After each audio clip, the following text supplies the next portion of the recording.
आज Doubtnut app download करें। Doubtnut पर अपने सभी गणित, रसायन विज्ञान, भौतिक विज्ञान और जीव विज्ञान के डाउट्स का करो सफाया। बस प्रश्न की फोटो खींचो, एक ही प्रश्न को क्रॉप करो और तुरंत वीडियो सोल्यूशन पाओ।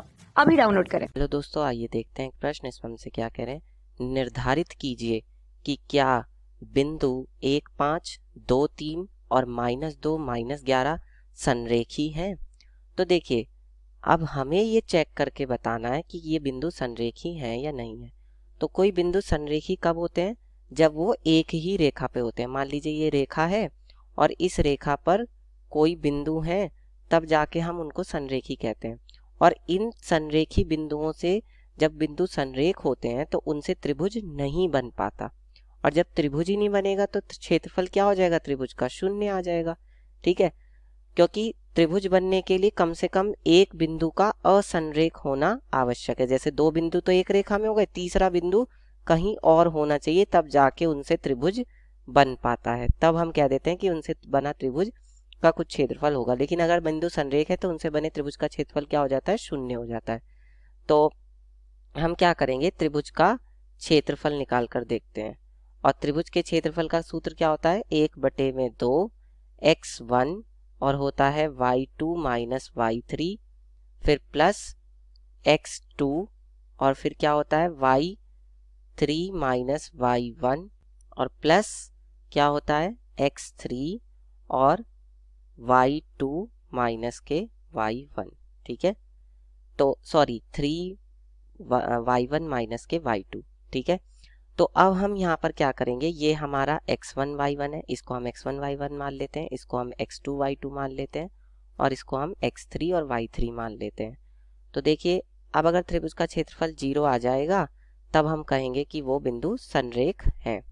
तो देखिए, 1/2 x1 का मान कितना है? 1, और y2 कितना है? 3, माइनस y3 कितना है? -11, यानी ये प्लस के 11 हो जाएगा, प्लस x2 यहाँ पर कितना है? 2, और y3, तो y3 कितना है यहाँ पर? -11 माइनस y1 है 5, प्लस x3 कितना है? -2, और y1, तो y1 कितना है हमारे पास यहाँ पे? y1 है हमारे पास 5 और माइनस y2 वो है हमारे पास 3।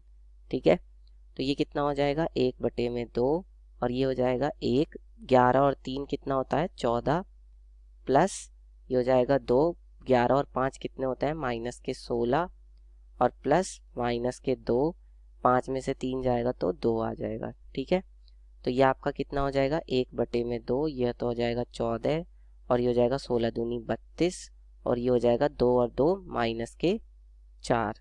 ठीक है, तो ये कितना हो जाएगा आपका? 1/2, और यहाँ से हो जाएगा 14 में से 4 जाएगा तो 10 -32, यानी कि कितना आ जाएगा? -22/2, यानी कि -11। अब हमें पता है, चूंकि त्रिभुज का क्षेत्रफल क्या नहीं होता? ऋणात्मक नहीं होता।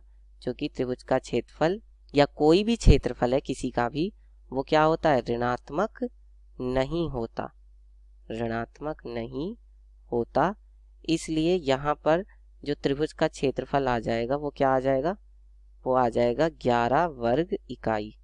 और 11 वर्ग इकाई का मतलब ये है कि हम यहाँ पर क्या लिखेंगे कि चूंकि त्रिभुज का क्षेत्रफल बराबर नहीं है 0 के, और जब त्रिभुज का क्षेत्रफल 0 के बराबर नहीं है, इसका मतलब क्या हो गया कि बिंदु संरेखी नहीं है, बिंदु संरेख नहीं है। अगर त्रिभुज का क्षेत्रफल 0 आता तब बिंदु संरेख होते, लेकिन त्रिभुज का क्षेत्रफल 0 नहीं है, इसलिए बिंदु संरेख नहीं है। कक्षा 6 से 12वीं से लेकर नीट, IIT, JEE वो एडवांस के लेवल तक 1 करोड़ से ज्यादा छात्रों का भरोसा। आज ही डाउनलोड करें डाउटनेट ऐप या व्हाट्सएप करें अपने सारे डाउट्स 8400 400 400 पर।